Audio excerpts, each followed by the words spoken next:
अस्सलाम वालेकुम प्यारे बच्चों, कैसे हैं आप सब। उम्मीद करता हूं कि आप सब खड़वाफियत से होंगे, खुशबाश होंगे, फिट फाट होंगे।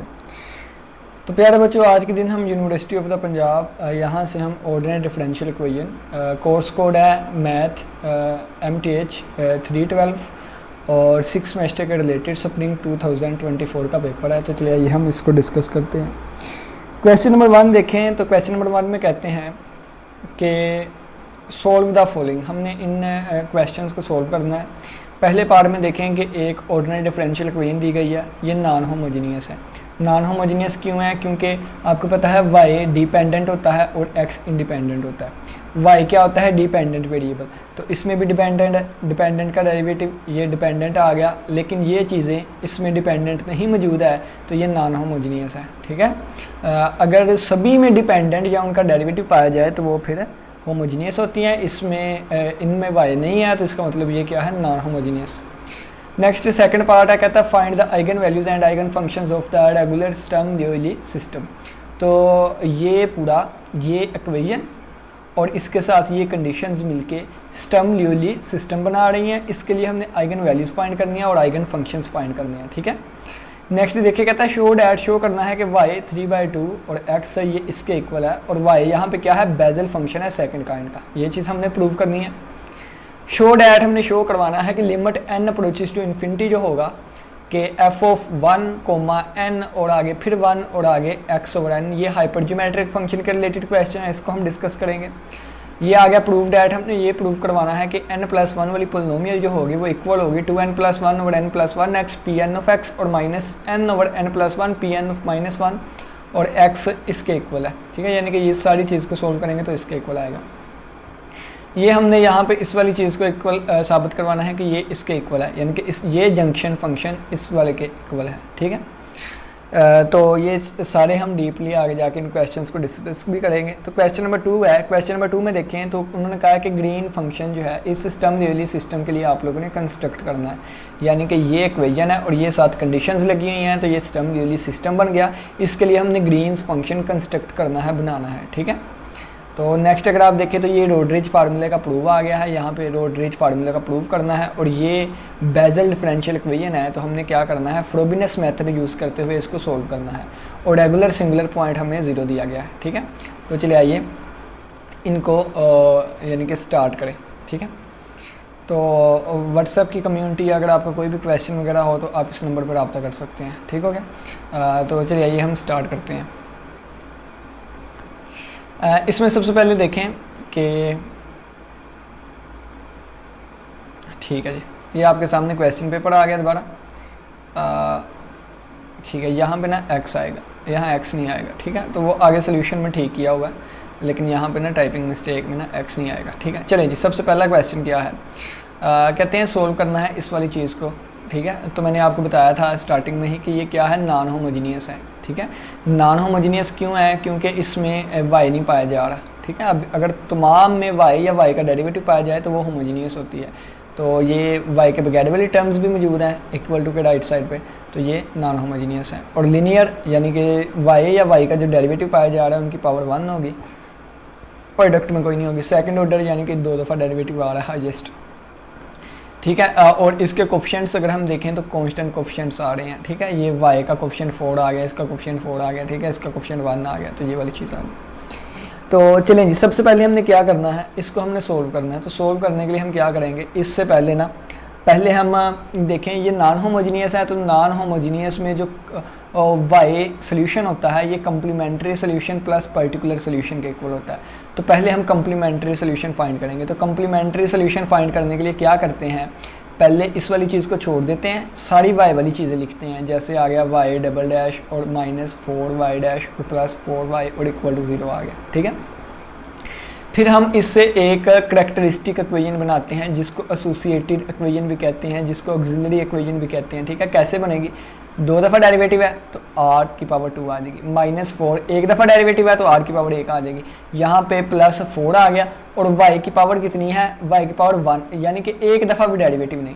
2 दफ़ा डेरिवेटिव था तो r की पावर 2 आ गई, एक दफ़ा डेरिवेटिव है तो r की पावर 1 आ गई, और एक दफ़ा भी डेरिवेटिव नहीं है तो r की पावर 0 आ जाएगी, और r की पावर 0 1 होता है, तो यानी कि ये सिंपल चीज़ आ गई।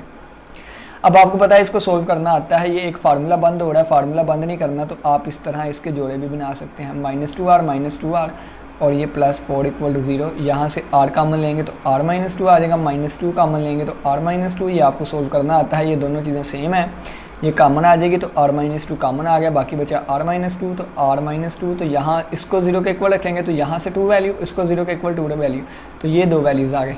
ठीक है, अब ये देखें तो इसके लिए सोल्यूशन आपको पता है क्या होता है, कम्प्लीमेंट्री सोल्यूशन आ जाता है जब रिपीटेड रूट्स आए तो c1 e⁻²x और प्लस c2 और इस 2 के लिए e⁻²x। लेकिन ये दोनों चीज़ें तो एक जैसी हो जाएंगी ना, फिर इसके डिफरेंस के लिए हम x लगा देते हैं और इसको ऐसे भी लिख सकते हैं c1 प्लस x c2 लिख लें या c2x लिख लें और ये e⁻²x। ठीक है, ये कम्प्लीमेंट्री सोल्यूशन आ गया। क्या आ गया? कम्प्लीमेंट्री, यानी कि ये वाली चीज़ हमने फाइंड कर लिया, ये वाली चीज़। अब हम चलेंगे पर्टिकुलर सोल्यूशन पे। ठीक है, लेंथ ही है सोल्यूशन, 25 पेजेस हैं तो मैं जल्दी जल्दी करवाने की कोशिश करूँगा। तो पर्टिकुलर सोल्यूशन देखें, the right hand side of the differential equation is, right hand side differential equation की बच्चों ये वाली है। इसमें अगर आप देखें ना तो e⁻²x कॉमन आ रहा है, तो e⁻²x कॉमन लिया तो ये वाली चीज़ बन गई। ठीक है, ये वाली चीज़ लिखा है, since e⁻²x is part of the complementary solution we assume a particular solution of the form. हम क्या करेंगे देखें, हम पर्टिकुलर सोल्यूशन को लेट कर लेंगे कि लेट पर्टिकुलर सोल्यूशन क्या होगा, e⁻²x है तो e⁻²x और इसकी जगह पे हम u ऑफ x अज्यूम कर लेंगे। अब ये अज्यूम किया है। ठीक है, अब ये क्या होगा कि अब ये yp आ गया, y आ गया ना, y एक दफ़ा डेरिवेटिव लूँगा तो क्या बन जाएगा, ये बन जाएगा। देखें तो दो फंक्शंस आपस में मल्टीप्लाई हो रही हैं, तो पहले का डेरिवेटिव आ गया, दूसरा एज इट इज़ और प्लस पहला एज इट इज़ और दूसरे का डेरिवेटिव, तो ये आ जाएगा। ठीक है, डेरिवेटिव e⁻²x का डेरिवेटिव e⁻²x और ऊपर पावर वाले का डेरिवेटिव 2 आ जाएगा। ठीक है, अब दूसरी दफ़ा भी डेरिवेटिव हम लेंगे, उससे पहले देखें e⁻²x कॉमन ले लें तो यहाँ पे u डैश प्लस u और ये साथ 2 मल्टीप्लाई हो रहा था, ये u डैश और ये 2u और प्लस 2u और e⁻²x मैंने दोनों से कॉमन ले लिया। ठीक है, 2x ये आ गया। अब ये y डैश आ गया, अब y डबल डैश लेंगे। क्यों लेंगे ये सारी चीज़ें, क्योंकि क्वेश्चन में y यूज़ हो रहा था, yp आ गया, डैश यूज़ हो रहा है वो भी हमने निकाल लिया। अब डबल डैश फाइंड करूँगा मैं। ठीक है, अब y डबल डैश फाइंड करेंगे, ये सिंपली कैलकुलेशन आपको करनी थी आती है ना, तो ये अब y डबल डैश आप निकाल लें, तो मैं जल्दी जल्दी लेने लगा हूँ। ये दो फंक्शंस आपस में मल्टीप्लाई हो रहे हैं। ठीक है, क्योंकि ये भी तो x के फंक्शन है ना, इसलिए इनको कांस्टेंट रेट नहीं किया जाएगा। तो पहले इसका डेरिवेटिव तो इसका डेरिवेटिव, यानी कि इसका डेरिवेटिव डबल डैश हो जाएगा और इसका डेरिवेटिव 2u डैश हो जाएगा और ये चीज़ एज इट इज़ और प्लस ये एज इट इज़ आ जाएगी, तो ये पूरी एज इट इज़ आ गई और इसका डेरिवेटिव क्या बन जाएगा, e⁻²x × 2 बन जाएगा। और इस सभी में से e⁻²x कॉमन लिया तो ये आ गया, e⁻²x कॉमन आ गया। ठीक है, अब डायरेक्ट बता रहा हूँ, तो अगर आप देखें तो नेक्स्ट ये u डबल डैश, तो ये u डबल डैश। अब ये देखें 2u डैश और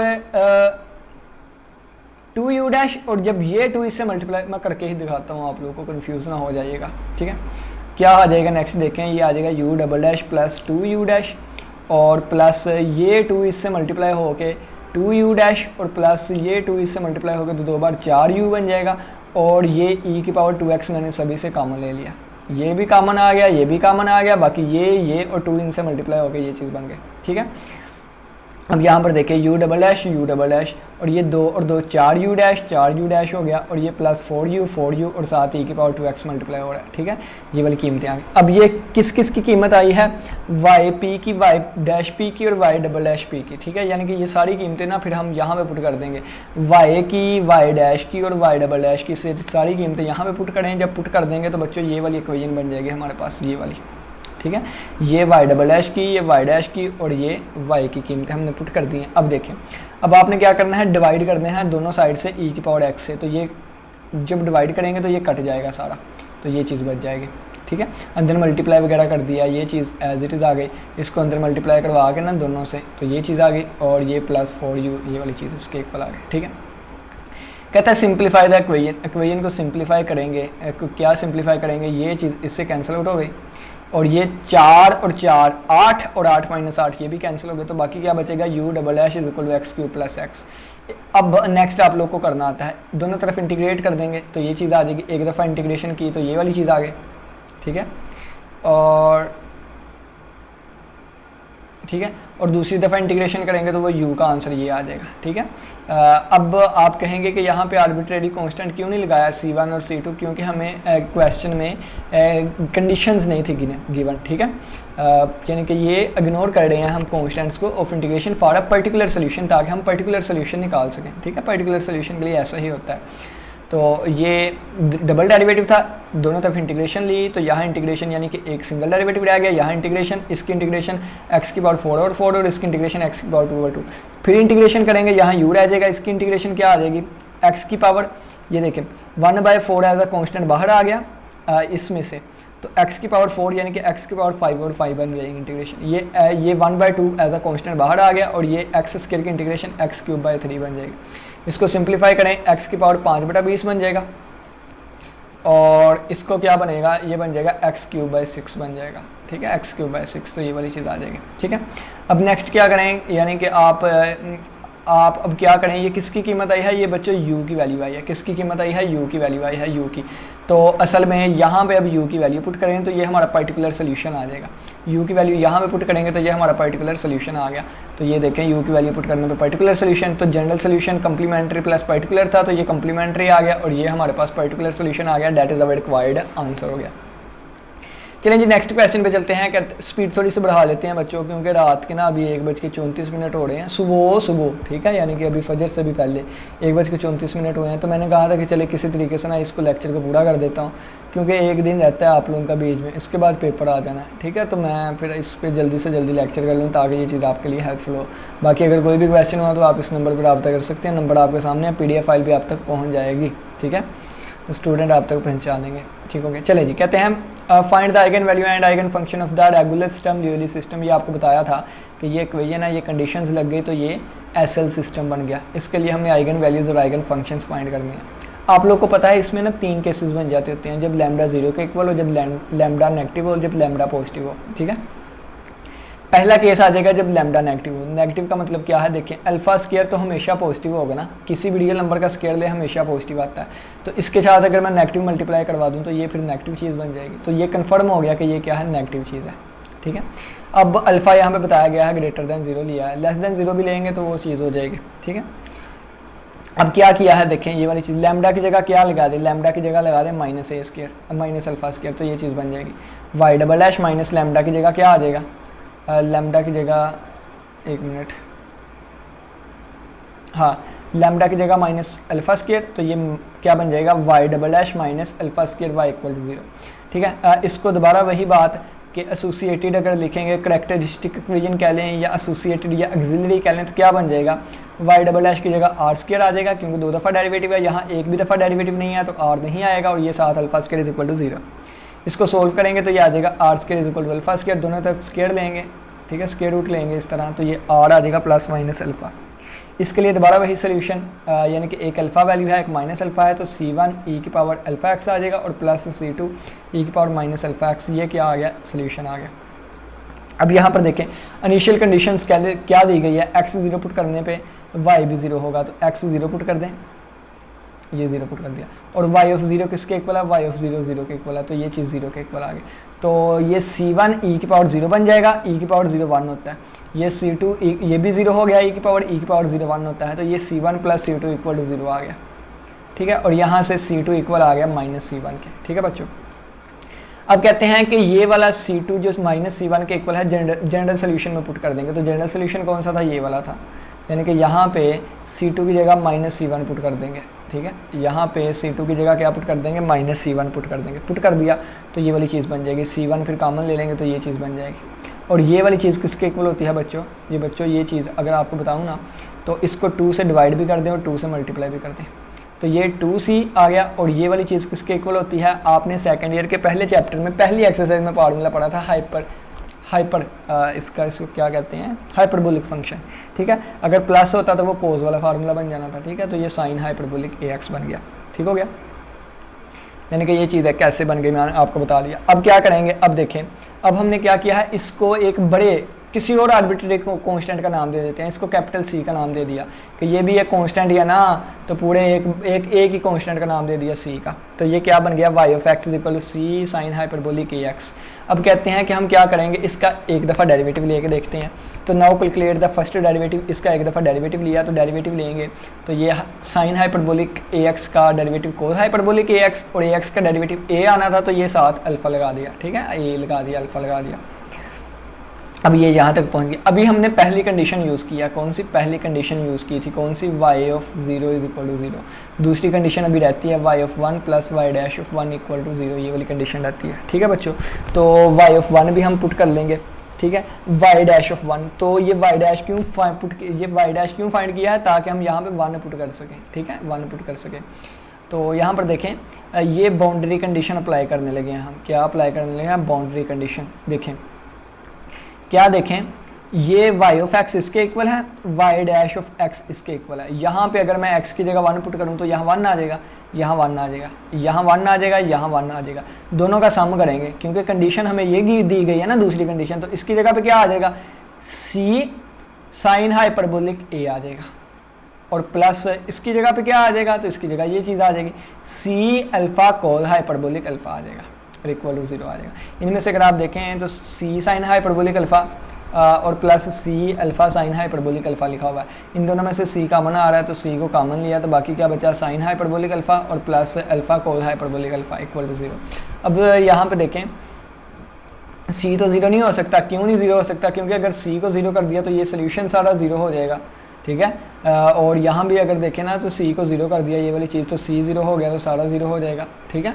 तो c does not equal to 0, जब c 0 के इक्वल नहीं है तो इसका मतलब ये चीज़ 0 के इक्वल होंगी, क्योंकि ये दोनों मल्टीप्लाई होकर 0 हो रहा था ना, तो अगर ये 0 के इक्वल नहीं है तो इसका मतलब ये पूरी चीज़ 0 के इक्वल है, तो इसको हम 0 के इक्वल रखेंगे। जब इसको 0 के इक्वल रखा तो ये अगर आप देखें तो ये क्या बन जाएगा, ये चीज़ क्या बन जाएगी, आप ये कह लें, ये बन जाएगी साइन, हमने डिवाइड करवा दिया किससे, कोस, डिवाइड करवा दिया कोस हाइपरबोलिक अल्फ़ा से, तो इसके बटे में भी कोस हाइपरबोलिक अल्फ़ा आ गया और इसके बटे में भी कोस हाइपरबोलिक अल्फ़ा आ गया, कोस हाइपरबोलिक अल्फ़ा। तो ये कोस हाइपरबोलिक इससे कैंसिल हो गया और ये बन गया साइन ओवर कोस टैन हाइपरबोलिक अल्फ़ा और प्लस अल्फ़ा इक्वल टू 0, ठीक है। अब ये लिखा हुआ है कि अगर अल्फ़ा पॉजिटिव हुआ तो टैन भी पॉजिटिव होगा और अल्फ़ा भी पॉजिटिव हुआ, ठीक है, अल्फ़ा भी पॉजिटिव होगा। कहते हैं अगर अल्फ़ा ग्रेटर दैन 0 है, 0 से बड़ा है, तो ये भी पॉजिटिव होगा और ये पहले ही पॉजिटिव है, ठीक है। ये देखें ना, दोबारा बात को सुनिएगा, अगर अल्फ़ा क्या है, ग्रेटर दैन 0, ऊपर कंडीशन स्टार्टिंग पे देख के आए क्या लगाई थी, ये थी कंडीशन अल्फ़ा ग्रेटर दैन 0, क्या था, alpha greater than 0, alpha greater than 0। तो यहाँ पे जब हम अल्फ़ा ग्रेटर दैन 0 लगाएंगे तो टैन के अंदर जब अल्फ़ा रखेंगे तो ये चीज़ भी पॉजिटिव हो जाएगी, तो ये भी पॉजिटिव है, अल्फ़ा भी पॉजिटिव है, ये भी पॉजिटिव, ये भी पॉजिटिव, दो पॉजिटिव का सम करें तो पॉजिटिव ही आता है, ठीक है। यानी कि इस पूरे का आंसर भी क्या आएगा, पॉजिटिव ही आएगा। लेकिन कभी भी पॉजिटिव नंबर 0 के बराबर हो ही नहीं सकता, ठीक है। No positive real solution for alpha, कभी पॉजिटिव नंबर 0 के बराबर हुआ है नहीं। 0 एक अलग चीज़ होती है, पॉजिटिव अलग चीज़ें होती हैं, नेगेटिव अलग होती हैं। कभी भी नेगेटिव 0 के बराबर नहीं हो सकता, कभी भी पॉजिटिव 0 के बराबर नहीं हो सकता। 0 ना तो पॉजिटिव होता है ना ही नेगेटिव होता है, वेरी वेरी इंपॉर्टेंट एमसीक्यूज, ठीक है। तो कभी भी कोई पॉजिटिव नंबर 0 के इक्वल नहीं हो सकता, तो इसका मतलब ये गलत बात लिखी हुई है, ठीक है, अल्फ़ा ग्रेटर देन 0 के लिए। तो hence there is no eigen value, इसके लिए कोई आइगन वैल्यू नहीं होगी। पहला केस फेल हो गया। दूसरे केस पे आए, जब लैम्डा 0 के इक्वल रख देंगे तो क्या था, Y double dash plus lambda Y equal to 0 था, लैम्डा 0 रख दिया तो ये सारा खत्म हो गया, Y double dash equal to 0। एक दफ़ा इंटीग्रेट करेंगे तो वाई डैश इक्वल टू 0 की इंटीग्रेशन क्या होगी, 0 की इंटीग्रेशन 0 ही आ जाएगी और C1 आर्बिट्रेरी कांस्टेंट आ गया। दोबारा इंटीग्रेट करेंगे तो ये तो ख़त्म हो गया ना फिर, तो ये C1 की इंटीग्रेशन कांस्टेंट की इंटीग्रेशन x होती है और प्लस C2 आर्बिट्रेरी कांस्टेंट आ गई, यानी कि ये चीज़ बन गई y इसके इक्वल आ गया। जो हमें कंडीशन दी गई थी y ऑफ 0 0 के इक्वल है, यहाँ 0 लगा देंगे, यहाँ 0 लगा देंगे, तो ये y ऑफ 0 0 के इक्वल था, तो 0 इज इक्वल टू C2, तो C2 की कीमत कितनी आ गई, 0 आ गई, ठीक है। अब ये जो 0 है ना, ये 0 यहाँ पे पुट कर देंगे C2, तो क्या बन जाएगा, y is equal to C1x plus 0, तो क्या बन जाएगा, y is equal to C1x बन जाएगा, ठीक है। अब ये देखिए, अब इसका हम डेरिवेटिव लेंगे। क्यों डेरिवेटिव लेंगे, क्योंकि हमने दूसरी कंडीशन यूज़ करनी है, ये वाली हमने ये वाली कंडीशन यूज़ करनी है, तो पहले इसका डेरिवेटिव लेंगे। इसका डेरिवेटिव लिया तो x का डेरिवेटिव 1 होता है, तो ये डेरिवेटिव आ गया। यहाँ पे 1 पुट करेंगे तो ये C1 आ जाएगा अकेला, तो इसकी जगह y(1) की जगह C1 आ गया। यहाँ पे 1 पुट करूँगा तो ये भी C1 आ जाएगा, तो ये भी क्या आ गया, C1 आ गया इक्वल टू 0। तो ये आ जाएगा 2 C1 इक्वल टू 0, तो 2 उधर जाकर डिवाइड हो गया, C1 इक्वल टू 0, C1 भी 0 के इक्वल, C2 भी 0 के इक्वल था, यानी कि 0 पुट करूँगा तो ये सारा ट्रिवियल सोल्यूशन बन जाएगा। तो हम कहेंगे कि ये भी केस जो है वो सोल्यूशन नहीं निकालेगा, ठीक है। This is not an eigen value, यानी कि ये केस भी कोई आइगन वैल्यू नहीं देगा, ठीक है। लैम्डा इज इक्वल टू 0 कोई आइगन वैल्यू नहीं होती है, लिखा हुआ है, ठीक है। चलें जी नेक्स्ट आगे बढ़ते हैं। तीसरा केस क्या कि lambda is equal to alpha square ले लेंगे, यानी कि अब पॉजिटिव की बात की जा रही है, तो ये इक्वेशन फिर ये बन जाएगी, इससे एसोसिएट ये बन जाएगी, 2 दफ़ा डेरिवेटिव है तो ये अल्फा स्क्वायर, कोई दफ़ा डेरिवेटिव नहीं, कुछ भी नहीं आएगा, इक्वल टू 0। ये आर स्क्वायर उधर जाकर minus alpha square, square root लेंगे दोनों तरफ, तो यहाँ पे साथ प्लस माइनस, ये इससे कैंसिल, तो आर इज इक्वल टू आ गया plus minus, minus square root के लिए एयोटा लग जाएगा, क्या लग जाएगा, एयोटा, और ये अल्फ़ा का स्क्वायर रूट से कैंसिल होकर अल्फ़ा आ जाएगा, ये चीज़ बन जाएगी। और इस इमेजिनरी के लिए जो हम लिखते हैं ना सोल्यूशन, वो होता है ट्रिग्नोमेट्री की फॉर्म में। देखें कैसे लिखते होते हैं इसको, आप देख लें, C1 कोज अल्फ़ा है तो alpha x plus C2 sine alpha x, ये होता है जी, ठीक है बच्चों, ये इसका सोल्यूशन आ जाएगा। अब दोबारा कंडीशन यूज़ करेंगे, x 0 तो y भी 0, तो यहाँ पे ये 0, यहाँ ये तो 0 हो गया सारा, ये भी 0 हो गया, साइन 0 0 होता है, ये सारा 0 हो गया, और ये भी 0 के इक्वल आ गया, ठीक है। तो C1 कोज 0 1 होता है 1, ठीक है, कोज 0 1, तो C1 किसके इक्वल आ गया, 0 के इक्वल आ गया यहाँ से, ठीक है, C1 0 के इक्वल आ गया। अब दूसरी कंडीशन निकाल, अब C1 किसके इक्वल आ गया, 0 के इक्वल आ गया, तो C1 को यहाँ पे 0 पुट कर दें, तो C1 को जब यहाँ पे 0 पुट किया जाएगा ना, तो ये सारी चीज़ 0 हो जाएगी, और ये बच जाएगा सिर्फ y(x) किसके इक्वल बन गया, y(x) बन गया C2 साइन अल्फ़ा x बन गया, ठीक हो गया। डेरिवेटिव लोगे तो क्या बनेगा, डेरिवेटिव लेंगे तो ये बन जाएगा C2 साइन का डेरिवेटिव कोस, तो कोस अल्फ़ा एक्स, और ये अल्फ़ा एक्स का डेरिवेटिव अल्फ़ा आ जाएगा, ठीक है। अब यहाँ पे y(1) फाइंड करेंगे तो y(1) कितना आएगा, ये आ जाएगा C2 साइन अल्फ़ा आ जाएगा, और अगर मैं इस पर 1 अप्लाई कर दूँ तो ये y'(1) कितना आ जाएगा, ये आ जाएगा C2 अल्फ़ा कोस अल्फ़ा आ जाएगा, ठीक है। तो कंडीशन क्या थी, y(1) plus y'(1) equal to 0 condition थी ना, तो इन दोनों का सम, तो C2 sine alpha plus C2 alpha cos alpha आ जाएगा इक्वल टू 0। यहाँ से C2 कॉमन आ रहा है, तो C2 कॉमन आ गया, बाकी बचा साइन अल्फ़ा प्लस C2 तो बाहर आ गया था, और प्लस अल्फ़ा कोस अल्फ़ा आ जाएगा, अल्फ़ा कोस अल्फ़ा इक्वल, ये तो 0 के इक्वल नहीं होगा, क्योंकि फिर तो ट्रिवियल सोल्यूशन बन गया, क्योंकि C1 भी 0 के इक्वल था, तो इसका मतलब ये 0 के इक्वल नहीं, ये वाली चीज़ इक्वल होगी 0 के, sine alpha plus alpha cos alpha equal to 0। हम क्या करेंगे, कोस अल्फ़ा से डिवाइड करवा देंगे दोनों तरफ, ठीक है, यहाँ भी कोस अल्फ़ा से, तो ये साइन ओवर कोस टैन अल्फ़ा बन जाएगा, और प्लस ये अल्फ़ा, ये इससे कैंसिल होकर 1 हो गया, और इक्वल टू कितना हो गया, 0 हो गया। तो टैन अल्फ़ा प्लस अल्फ़ा किसके इक्वल आ गया, 0 के, तो टैन अल्फ़ा प्लस अल्फ़ा किसके इक्वल आ गया, 0 के, ये वाली चीज़ आ गई, ठीक है, ये वाली चीज़।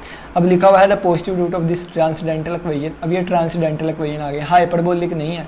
अगर हम tan का ग्राफ देखें ना, तो tan का ग्राफ इस तरह आता होता है, इस तरह करके होता है, इस तरह करके होता है। तो अगर आप देखें तो इसके नीचे भी आंसर आ रहे हैं, यानी कि आंसर नेगेटिव भी आ सकते होते हैं इसके, ठीक है, इसका आंसर 0 भी आ रहे होते हैं, क्योंकि इस लाइन से देखें ये टच भी कर रहा है, ठीक है। तो यानी कि वो पहले वाला हाइपरबोलिक था, ये सिंपल है, ठीक है। तो ये लिखा हुआ है कि the positive roots of the transcendental equation denoted by alpha N, यानी कि जो पॉजिटिव रूट आएंगे उनको अल्फा एन से डिनोट कर दिया गया है। Define the eigen value, the eigen value lambda N फिर किसके इक्वल आ जाएगी, इसके इक्वल आ गया, अल्फा एन का स्क्वायर, क्योंकि स्टार्टिंग पे किसको क्या के आए थे, इसको कहा था, ठीक है, इसके इक्वल था ना स्टार्टिंग पे लैम्डा, तो फिर लैम्डा एन किसके इक्वल आ जाएगा, अल्फा, ये वाली चीज़ आ जाएगी, ठीक है। अब ये वाली कीमत जो है ना, अब किस फंक्शन की बिना पे आया, y हमारे पास क्या था, y देखें, y वाई वाई ये था ना, तो फिर यहाँ भी हम लगा देंगे क्या, ये लगा देंगे सी साइन और अल्फा की जगह अल्फा एन और यहाँ पे एक्स लगा देंगे। और असल में ये अल्फा एन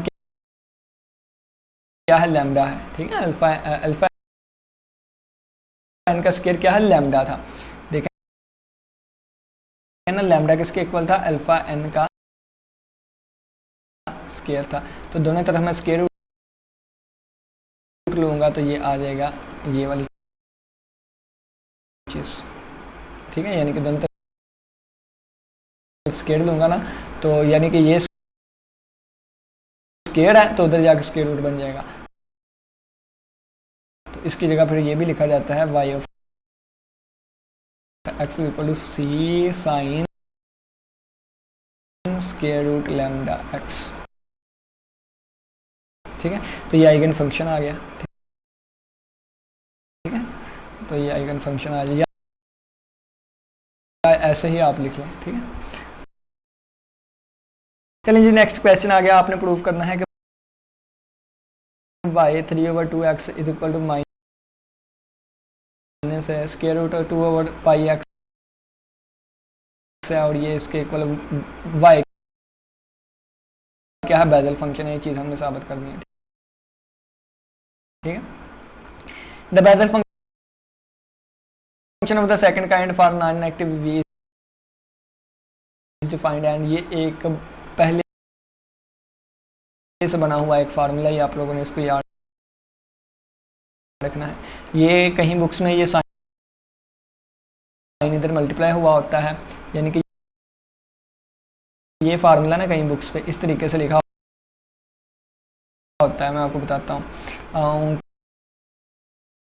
कि कहीं बुक्स में ये फार्मूला लिखा होता है,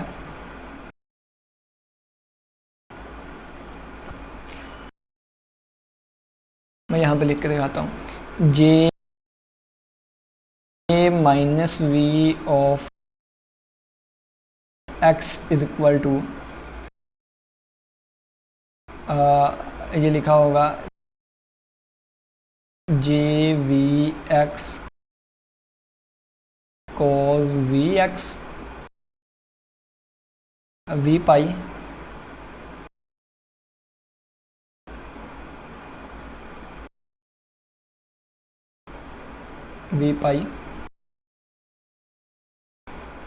और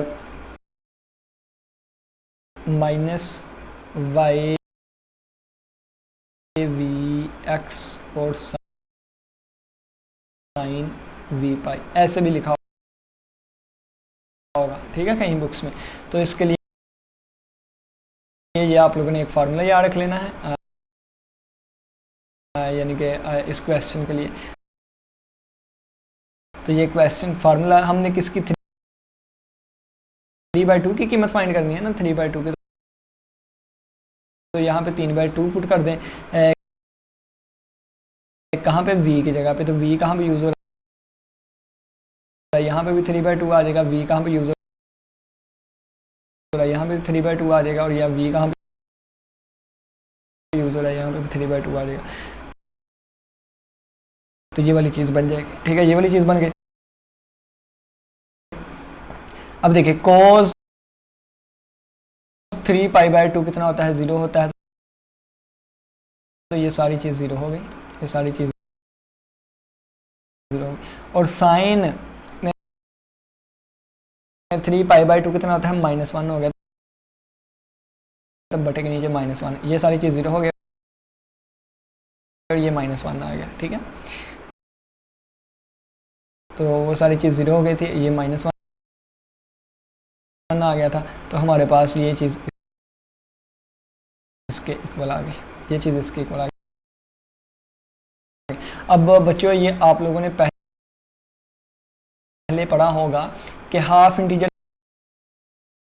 बेजल फंक्शन के ये जो फार्मूलाज है ना, ये वाली चीज़, ये भी आ जाते हैं क्वेश्चन, ठीक है। पेपर में ये भी प्रूव के लिए आ जाते हैं, लेकिन हमारा क्वेश्चन कोई और है। तो ये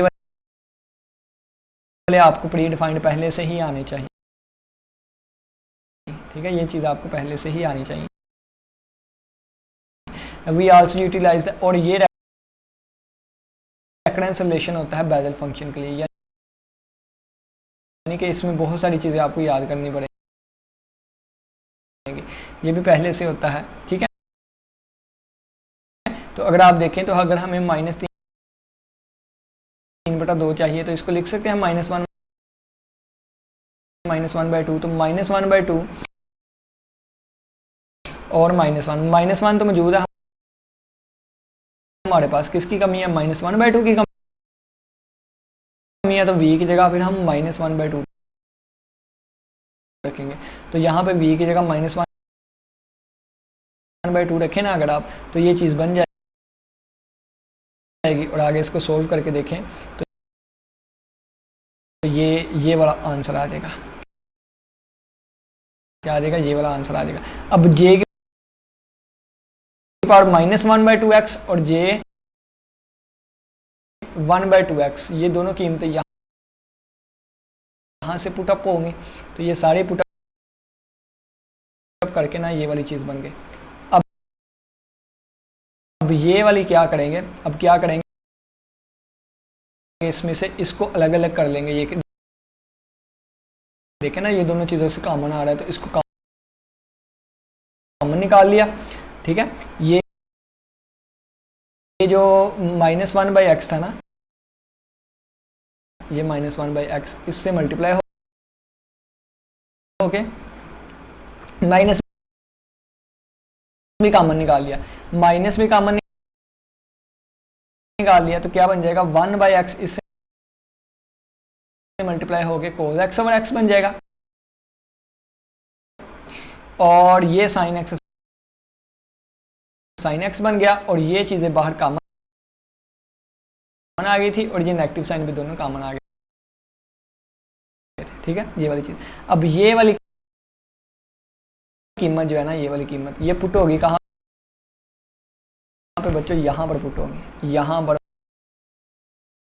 पुट होगी, तो y3/2x का फार्मूला आ जाएगा, जवाब आ गया। यही चीज़ तो हमने प्रूव करनी थी, दैट्स आवर रिक्वायर्ड प्रूफ। अच्छा जी, ये आ गया है, कहता है शो दैट, शो करना है कि limit n approaches to infinity f of 1 n और 1 और x/n e की पावर x। हाइपरज्योमेट्रिक फंक्शन एक होता है, गॉस ने दिया था ये वाला, ठीक है।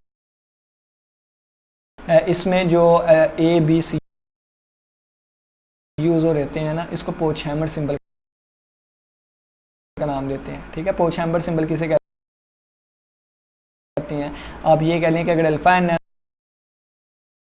ना, तो अल्फा प्लस 1 और सो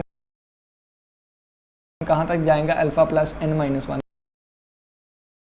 तक जाएगा। अगर n है ना, n तो n-1 तक जाएगा। अगर आप कह लें कि 3 अल्फा लिखा हुआ है, तो इसका मतलब क्या है, 3 अल्फा नहीं, अल्फा 3 अगर लिखा हुआ है ना, तो इसका मतलब क्या होगा, यानी कि इसका मतलब क्या होगा, तो अल्फा प्लस 1 और अल्फा प्लस 2 तक जाएगा, ठीक है, यानी कि इसका ये मतलब होता है। तो पोचहैमर सिंबल का ये एक फार्मूला होता है, ठीक है। ए बी सी अगर स्टार्टिंग में लिखा है तो ए बी सी, और ये के हिसाब से आ जाएगा, अल्फा के ए के बी के सी के, और नीचे के का फैक्टोरियल आ जाएगा, और ये जी है तो जी की पावर के आ जाएगी, ठीक है। मैं आपको लिख के बताता हूँ, ए अल्फा बीटा गैमा की फॉर्म में लिख देता हूँ, अल्फा बीटा गैमा एक्स की फॉर्म में, तो ये क्या चीज़ बन जाएगी, ये चीज़ होती है समीशन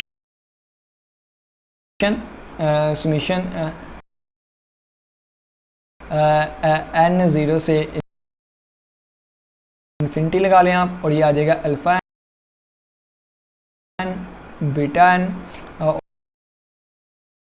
ओवर गैमा एन और एक्स की power N over N factorial, ये फार्मूला होता है। ठीक है, इन्होंने यहाँ पे के ए बी सी और जी की फॉर्म में लिखा हुआ है। अब यहाँ पे देखें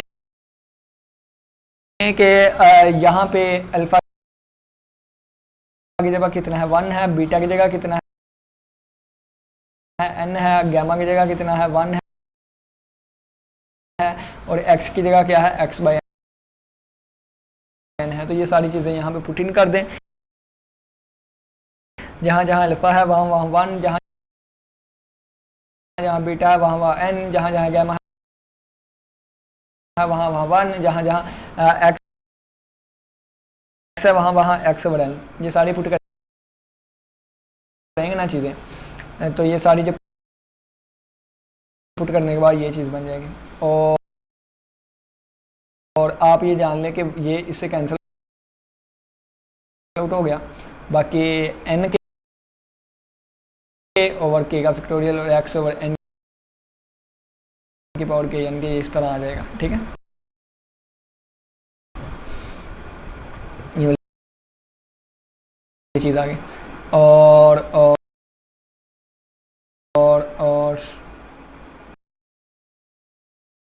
बल्कि देखें ये कैंसिल आउट,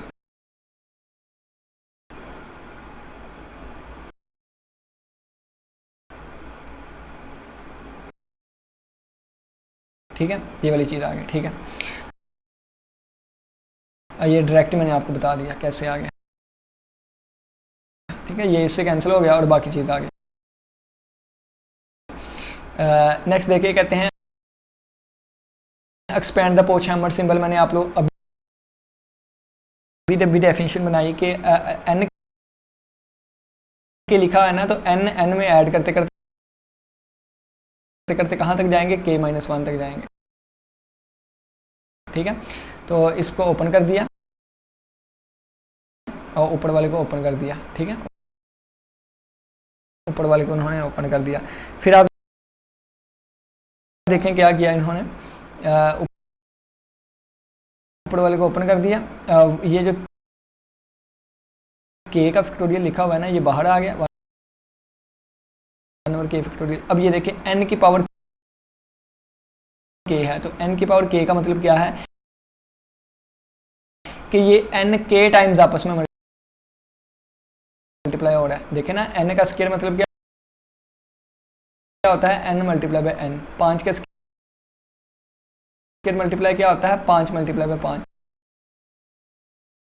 तो n की पावर k का मतलब क्या है n k टाइम्स आपस में मल्टीप्लाई हो रहा है।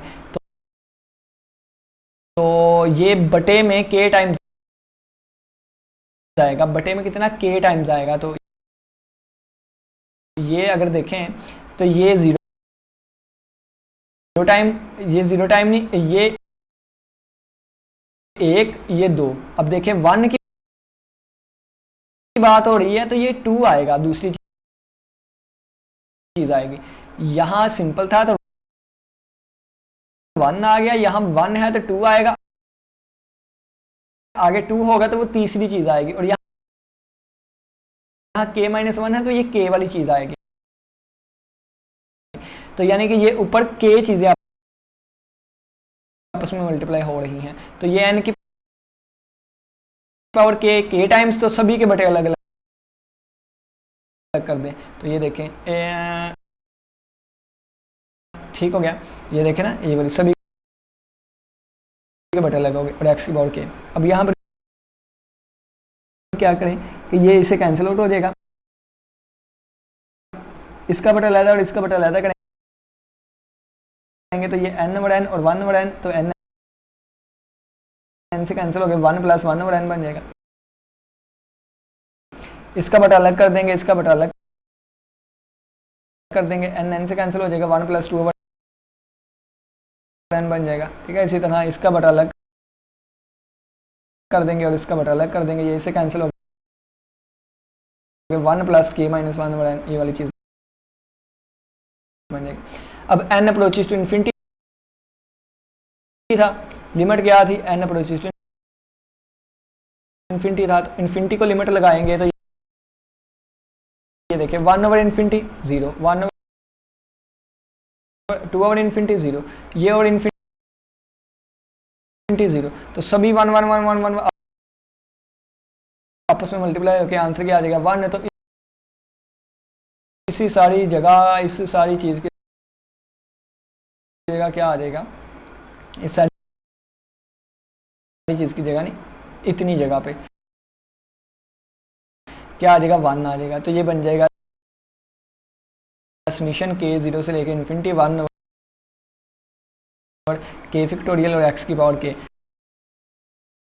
जब आप इसको ओपन करेंगे ना तो क्या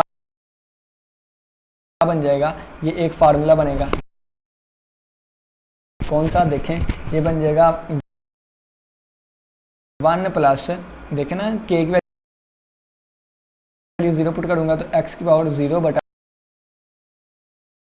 0 का फैक्टोरियल प्लस एक्स की power 1 over 1 factorial plus X की power 2 over 2 factorial plus X की पावर 3 ओवर 3 फैक्टोरियल और प्लस ऑन बन जाएगा। तो ये 1 plus X square by 2 factorial plus X cube by 3 factorial और सो ऑन। तो ये असल में किसका फार्मूला बनता है, e की पावर x का। हमारा साबित हो गया। चलिए नेक्स्ट आगे बढ़ते हैं।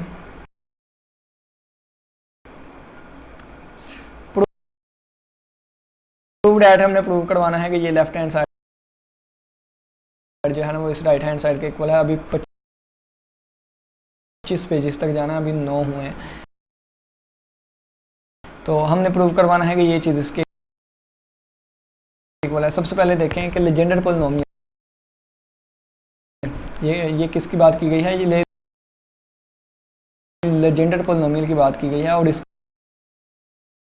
ये थर्ड डिफरेंस रिलेशन है जिसका हमने प्रूव करना है। ठीक है, तो सबसे पहले देखें कि लेजेंडर पोलिनोमियल के लिए जो जनरेटिंग फंक्शन होता है ना, ये वाला होता है। ये आप लोगों ने ज़बानी याद रखना है। क्या होता है इसके जो जनरेटिंग फंक्शन होता है, ये होता है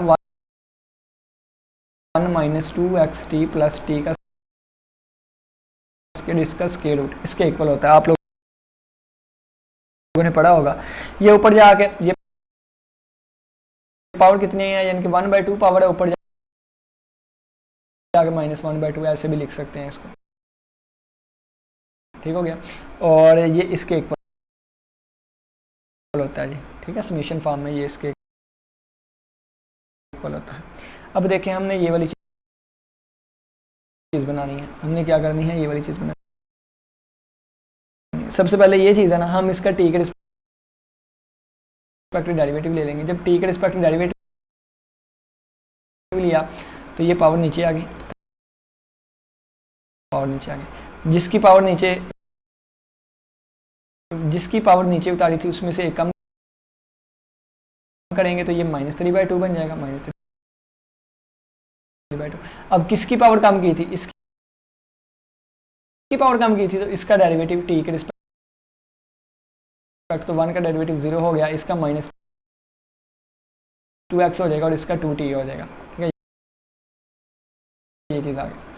ठीक है, अब यहाँ पे क्या किया उन्होंने, देखें तो ये 2 इस 2 से और इस 2 से कैंसिल आउट हो जाएगा, और ये माइनस साइन जो है वो -x प्लस टी को x माइनस टी बना देगा, और ये चीज़ एज इट इज। ठीक है, अब कहते हैं अब हमने दोनों तरफ इस चीज़ से मल्टीप्लाई किया। ठीक है, जब दोनों तरफ इस चीज़ से मल्टीप्लाई करेंगे तो यहाँ पे इसके साथ मल्टीप्लाई हो जाएगी ये चीज़, ये एज इट इज़ आ जाएगी, और इससे जब मल्टीप्लाई होगा ना 1 minus 2x T plus T का स्क्वायर, और इसकी पावर कितनी 1, तो ये 1 पावर और ये -3/2 पावर, तो -3/2 पावर और +1 तो कितना बन जाएगा, ये बन जाएगा -1/2, तो -1/2 पावर बन गई। ठीक है, अब कहता है रिकॉग्नाइज डैट, हम इसको रिकॉग्नाइज करेंगे, यानी कि ये पावर 1/2। असल में ये क्या था, असल में तो ये तो जनरेटिंग फंक्शन था। स्टार्टिंग में देखे ना, स्टार्टिंग पे देख के आए तो ये जनरेटिंग फंक्शन इसके इक्वल था, यानी कि इसकी जगह पे फिर हम g(x) पुट कर सकते हैं। तो ये हमने पुट कर दिया इसकी जगह पे g(x). ठीक है, ये वाली चीज़ पुट कर दी। अब कहते हैं now substitute the series expansion and this into this equation we now that, कहता है कि ये ना इसके इक्वल होता है बच्चों। कैसे इसके इक्वल होता है मैं आपको बता देता हूँ। ये चीज़ जब इसके इक्वल है ना, इसके इक्वल, तो जब आप इसका डेरिवेटिव लेंगे ना, क्योंकि इसका डेरिवेटिव लेंगे तो क्या बनेगा, इसका डेरिवेटिव लेंगे तो ये चीज़ बनेगी, और इसका डेरिवेटिव लेंगे ना बच्चों तो क्या बनेगा, t की पावर n है ना, तो पावर नीचे आ जाएगी, पावर में से कम होगा, तो ये चीज़ बन जाएगी। ठीक है, तो यहाँ पर ये बताना था कि जब इसका डेरिवेटिव लेंगे तो पावर नीचे आके पावर में से कम, यानी कि वो ये वाली चीज़ बन गई। ठीक है, यहाँ पे सादा समेशन फॉर्म, यानी कि यहाँ पे ये वाली वैल्यू आ जाएगी फिर, और यहाँ पे सादा समेशन फॉर्म वाली ये वाली आ जाएगी। ठीक है, ये वाली वैल्यू आ जाएगी। अब देखें यहाँ पर मल्टीप्लाई कर दें, क्या कर दें, मल्टीप्लाई, ये 1 से मल्टीप्लाई हो गई, ये चीज़ बन गई -2x टी, -2x बाहर ही रहा, ये t की पावर 1 है, ये t की पावर -1 थी, ये कैंसिल होके ये t की पावर n बन जाएगी। ये t की पावर 2 है, ये -1 है, तो -1 + 2 तो n + 1 बन जाएगा ना। ये देखें ना, इनको सोल्व करेंगे तो n + 1, तो ये वाली चीज़ बन जाएगी। और ये चीज़ x मल्टीप्लाई होगा पहले इससे, तो ये बन गया, और फिर -t मल्टीप्लाई होगा,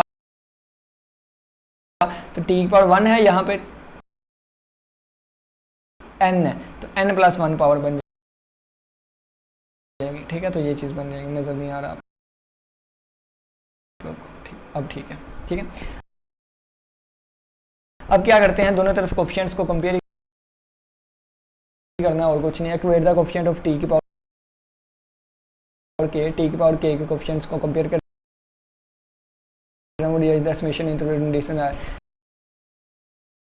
यानी कि जब आप कह लें कि n -1 वाले कोफिशिएंट को n वाले को n + 1 वाले कोफिशिएंट्स को दोनों तरफ कंपेयर करेंगे तो जो चीज़ें बनेगी, कहता फॉर द सम k अगर n -1 है, n के देखें n -1 वाले करने लगे हैं पहले, यानी कि ये चीज़ें कंपेयर करने लगे n -1 के। ठीक है, तो कहता है k अगर n -1 रखा है तो ये 1 उधर जाकर प्लस हो जाएगा, तो n की कीमत कितनी आ जाएगी, k + 1 आ जाएगी। ठीक है, अगर k 0 कर दें तो n 1 आ जाता होता है। ठीक है, तो ये चीज़ यहाँ पे बताई गई है कि फिर क्या बन जाएगा, देखें n की जगह क्या बन जाएगा बच्चों, n किसके इक्वल था, k + 1 के, k + 1 आ जाएगा। अब ये n लिखा हुआ है, तो n की जगह पे k + 1 आ गया। अब t की पावर में n -1 लिखा हुआ है, तो n -1 की जगह क्या आ जाएगा, k आ जाएगा। ठीक है, और ये n1 से स्टार्ट हो रहा था, तो n1 से स्टार्ट हो रहा है तो k0 से स्टार्ट हो जाएगा, ठीक है, यानी कि ये चीज़ें आ गई।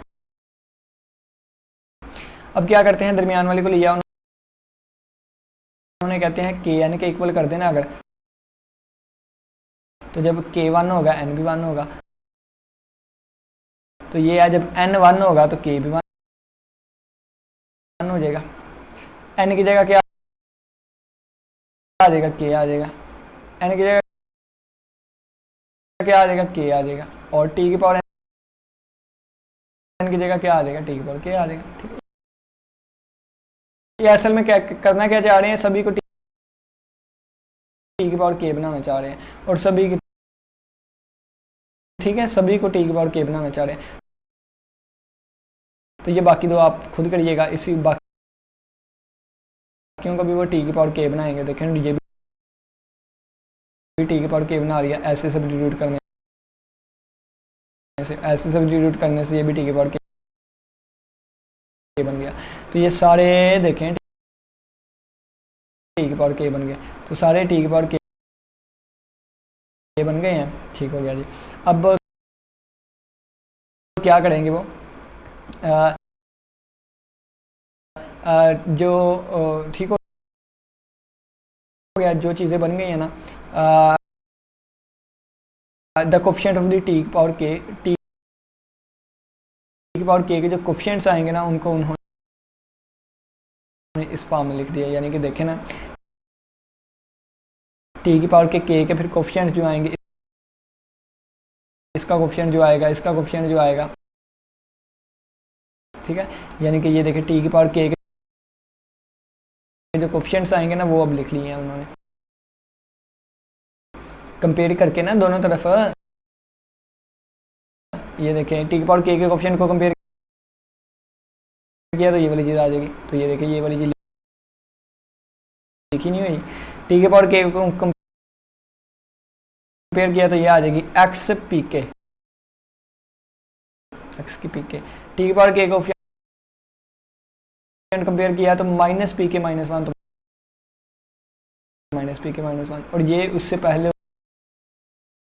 ऊपर जो लिखे हुए थे उनके लिए था, ठीक है। अब क्या करेंगे, यहाँ से एक रेकरेंस रिलेशन बन जाएगा, यानी कि p सबसे बड़ा क्या है, ये k प्लस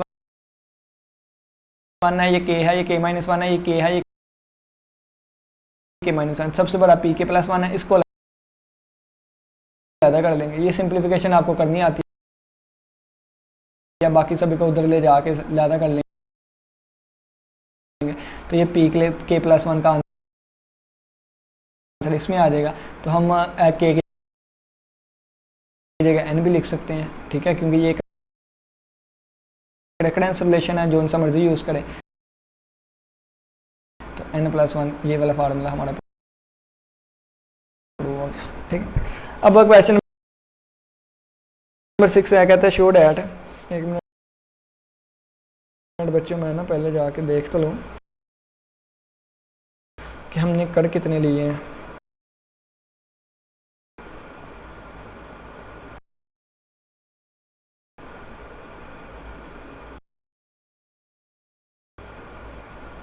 ये आ गया जी हमारे पास क्वेश्चन पेपर।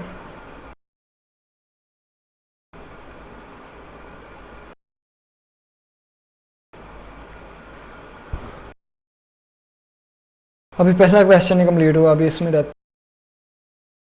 है छठा पार्ट।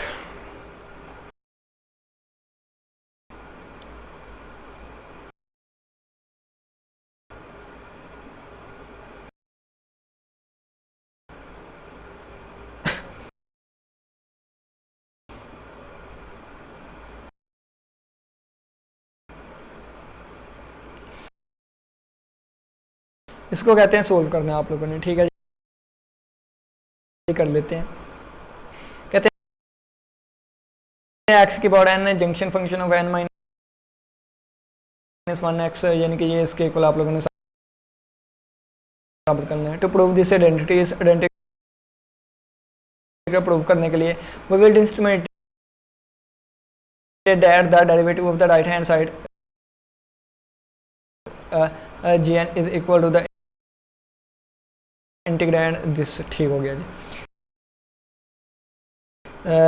सबसे पहले आपने क्या करना है कि इस चीज़ को लेकर चलना है। इसको आप लोगों ने एफ ऑफ एक्स क्या लिया, तो एफ ऑफ एक्स हमने इसको क्या लिया, इसका डेरिवेटिव लेंगे। इसका डेरिवेटिव लिया जब हमने, तो डेरिवेटिव देखें दो फंक्शंस हैं, तो पावर लग जाएगा। ठीक है, दो फंक्शंस हैं, तो पहला इसका डेरिवेटिव आ जाएगा, पावर नीचे आई पावर में से कम करेंगे और ये चीज़ एज इट इज़, और फिर प्लस ये एज इट इज़ और इसका डेरिवेटिव आ जाएगा विद रिस्पेक्ट टू एक्स। ठीक है, इसका डेरिवेटिव देखें, इसका डेरिवेटिव ये एज इट इज प्लस ये एज इट इज और इसका डेरिवेटिव, यानी कि इसका डिफरेंट डेरिवेटिव ले लिया। क्यों लिया, ताकि आइडेंटिटी प्रूव कर सके। तो यानी कि ये चीज़ बन जाएगी, ये मैंने ऊपर आपको बना भी दी हुई है, ये देखें ना, बना दी हुई है मैंने ये वाली। ठीक है, तो ये कब बनी, जब इसका डेरिवेटिव लिया। कहता है next we use the well known recurrence relation. तो ये रेकरेंस रिलेशन आप लोग के पास मौजूद होंगे। कहाँ पे मौजूद होंगे, जहाँ भी नोट्स से आपने ये चीज़ें पढ़ी हुई हैं ना, वहाँ पे ये पहले से फार्मूला मौजूद है, क्योंकि ये चीज़ें हमने प्रूव की हुई हैं। तो ये एक पहले से फार्मूला मौजूद होगा। आपने यहाँ पे क्या करना है, आपने कहता है divide the recurrence relation bye x. दोनों तरफ हम एक्स से डिवाइड, यानी कि ये हमें सिर्फ डेरिवेटिव की वैल्यू चाहिए, तो हम क्या करेंगे, एक्स से डिवाइड कर देंगे। तो ये एक्स यहाँ से ख़त्म हो गया, इसके डिवीजन में आ जाएगा, इसके डिवीजन में आ जाएगा, ये ऐसे, यानी कि ये तो फिर एक्स एक्स से कैंसिल हो जाएगा, और फिर यानी कि इसके डिवीजन में भी आएगा, ये एक्स एक्स से कैंसिल हो जाएगा। तो क्या बन जाएगा, ये डेरिवेटिव की वैल्यू बन जाएगी माइनस एन और एक्स, यानी कि ये वाली चीज़ और ये वाली चीज़। अब ये वाली कीमत जो है ना बच्चों, ये वाली कीमत किसकी है, J N dash of X, ये कीमत यहाँ पे पुट कर देंगे। तो जब यहाँ पे पुट करेंगे, तो ये देखिए यहाँ पे कीमत पुट हो गई, ये वाली चीज़ बन गई। ठीक है, ये वाली चीज़ बन गई। अब ये चीज़ एज इट इज आ गई, ये भी एज इट इज आ गई, और इसको अंदर मल्टीप्लाई कर देंगे, यहाँ इससे भी और इससे भी, तो ये चीज़ बन जाएगी। ठीक है, अब यहाँ पर देखें, क्या देखें, क्या देखें, क्या देखें, ये x की पावर 1 है, ऊपर जाके x की पावर -1 बन जाएगी। तो ये x की पावर n है, ये x की पावर -1 है, तो x की पावर n -1 बन जाएगी। तो ये स्टेप आ गया। अब बच्चों ये देखें, क्या देखें, कहता है the first two terms cancel. अब ये देखें, ये दोनों एक तरह की कैंसिल आउट हो जाएगी, तो ये सारी चीज़ इसके इक्वल आ जाएगी, तो ये सारी चीज़ इक्वल आ जाएगी। अब क्या करेंगे, कहता है कि दोनों तरफ इंटीग्रेट कर देंगे, इस तरफ भी इंटीग्रेशन, इस तरफ भी इंटीग्रेशन, ये डेरिवेटिव इंटीग्रेशन से ख़त्म हो गई, ये चीज़ आ जाएगी, और इस तरफ इंटीग्रेशन जो है वो एज इट इज़। और यही चीज़ हमने प्रूव करवानी थी, स्टार्टिंग पे जाके देखे ना, तो यही चीज़ हमने प्रूव करवानी थी। ठीक है, यही चीज़ हमने प्रूव करवानी थी। ठीक है, बस हाँ, यही चीज़ प्रूव करवानी थी। देखें, ये आइडेंटिटी आ गई। तो उम्मीद करता हूँ कि आज के लेक्चर की समझ आई हो कि किसी बच्चे का कोई भी क्वेश्चन लाजमी पूछेगा। बच्चों मुझ में इतनी हिम्मत नहीं है, 2:04 हो गए हैं सुबह सुबह। ओके, तो ये मैंने जो क्वेश्चन है ना, कौन सा क्वेश्चन, क्वेश्चन नंबर 1 जो है, इसके सारे पार्ट्स मैंने कंप्लीट करवा दिए। बाकी सोल्यूशन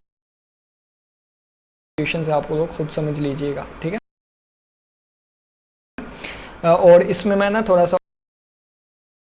और बता देता हूँ, और ये बता देता हूँ कि ये जो रोडरीज फार्मूला है ना, मेरे यूट्यूब चैनल पर एक प्ले लिस्ट है। प्ले लिस्ट वाले सेक्शन में जाइएगा, चैनल पे क्लिक करें, म्यूचुअल एकेडमी जहाँ पे लिखा हुआ है उसको ओपन करके प्ले लिस्ट पे जाएं। प्ले लिस्ट में जाके ना एक प्ले लिस्ट होगी स्पेशल फंक्शंस के नाम से, स्पेशल फंक्शंस के नाम से। उसके जो थंबनेल होंगे ना,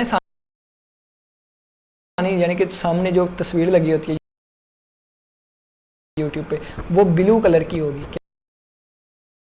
क्या होगी? ब्लू कलर्स के होंगे। तो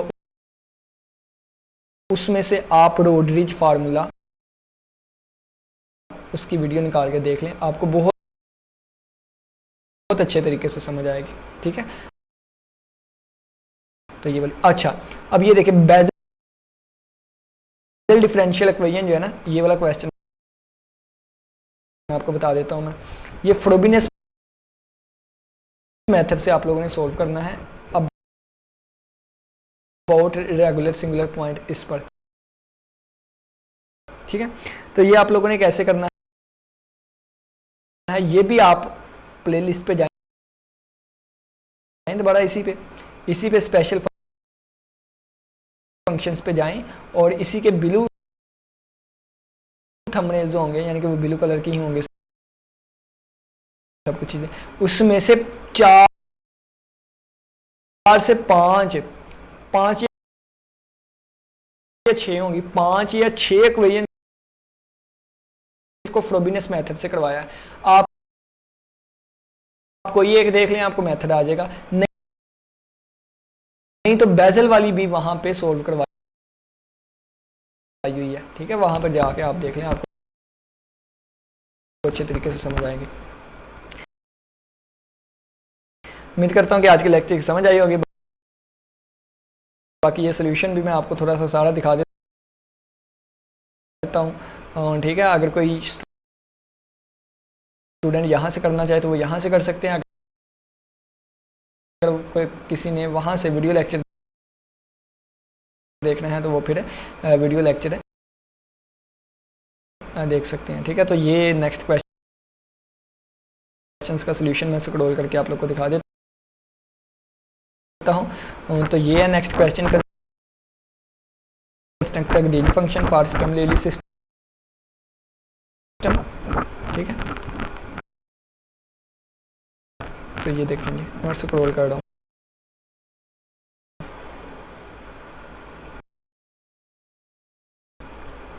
इसके केसेस बन जाएंगे, इसमें भी लैम्डा की बिना पर 3 केसेस बनेंगे।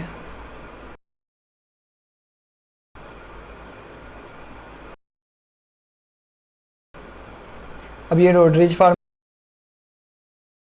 वाला है, इस पे ना वो लगता है लेबनिज फार्मूला nth डेरिवेटिव के हिसाब से। तो ये सारा मैंने समझाया हुआ है।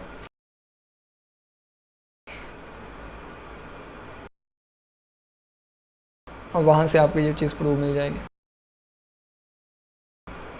और ये लास्ट वाला है फ्रोबेनियस मेथड को यूज़ करते हुए।